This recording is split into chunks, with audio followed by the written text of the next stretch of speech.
With AI, the concept of I am my profession might need to be revised, because I defined my profession in the first place as something that humanity needed, that I was uniquely capable of delivering. But the moment we have AI systems able to deliver these goods, for example, writing a piece of software or making a self-driving car or interpreting the human genome, then that frees up more of human time for other pursuits. These could be pursuits that are still valuable to society. I could basically be 10 times more productive at interpreting genomes and do a lot more.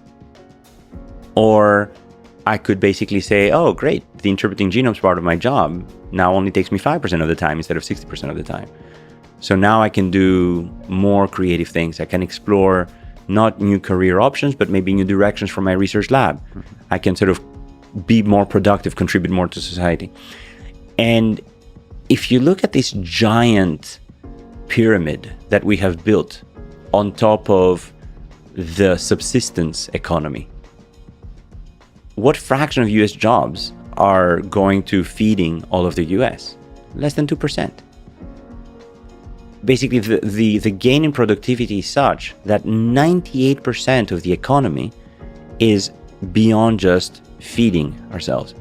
And that basically means that we kind of have built this system of interdependencies of needed or useful or valued goods that sort of make the economy run, that the vast majority of wealth goes to other, what we now call needs, but used to be wants. So basically, I want to fly a drone, I want to buy a bicycle, I want to buy a nice car, I want to have a nice home, I want to et cetera, et cetera, et cetera. So, and then sort of, what is my direct contribution to my eating? I mean, I'm doing research on the human genome. I mean, this will help humans, it will help all of humanity. But how is that helping the person who's giving me poultry or vegetables? So in a way, I see AI as perhaps leading to a dramatic rethinking of human society. If you think about sort of the economy being based on intellectual goods that I'm producing, what if AI can produce a lot of these intellectual goods and satisfies that need? Does that now free humans for more artistic expression, for more emotional maturing, for basically having a better work-life balance, being able to show up for your 2 hours of work a day or 2 hours of work like 3 times a week with like immense rest and preparation and exercise, and you're sort of clearing your mind, and suddenly you have these 2 amazingly creative hours. You basically show up at the office as your AI is busy answering your phone call, making all your meetings, you know, revising all your papers, etc. And then you show up for those creative hours and you're like, all right, autopilot, I'm on. And then you can basically do so much more that you would perhaps otherwise never get to, because you're so overwhelmed with these mundane aspects of your job. So I feel that AI can truly transform the human condition from realizing that we don't have jobs anymore. We now have vocations. And there's this beautiful analogy of 3 people laying bricks. And somebody comes over and asks the first one, what are you doing? He's like, oh, I'm laying bricks. Second one, what are you doing? I'm building a wall. And the third one, what are you doing? I'm building this beautiful cathedral. So in a way, the first one has a job, the last one has a vocation. And if you ask me, what are you doing? Oh, I'm editing a paper, then I have a job. What are you doing? I'm understanding human disease circuitry. I have a vocation. So in a way, being able to allow us to enjoy more of our vocation by taking away, offloading some of the job part of our daily activities.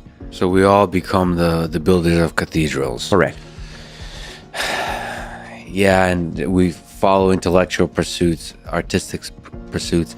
I wonder how that really changes at a scale of several billion people. Everybody playing in the space of ideas, in the space of creations. So ideas, maybe for some of us, maybe you and I are in the job of ideas, but other people are in the job of experiences. Other people in the job of emotions, of dancing, of creative, artistic expression, of, skydiving, and you name it. So basically, these again, the beauty of human diversity is exactly that, that what rocks my boat might be very different from what rocks other people's boat. And what I'm trying to say is that maybe AI will allow humans to truly like not just look for, but find meaning. And sort of, you don't need to work, but you need to keep your brain at ease. And the way that your brain will be at ease is by dancing and creating these amazing, movements, or creating these amazing paintings, or creating, I don't know, something that sort of changes, that touches at least one person out there, that sort of shapes humanity through that process. And instead of working your, mundane programming job where you like hate your boss and you hate your job and you say you hate that darn program, etc., you're like, well, I don't need that. I can, offload that, and I can now explore something that will actually be more beneficial to humanity, because the mundane parts can be offloaded. Please make sure to like the video and subscribe to our channel. Leave us a comment down below about what topics you would like to see covered next. Thanks for watching.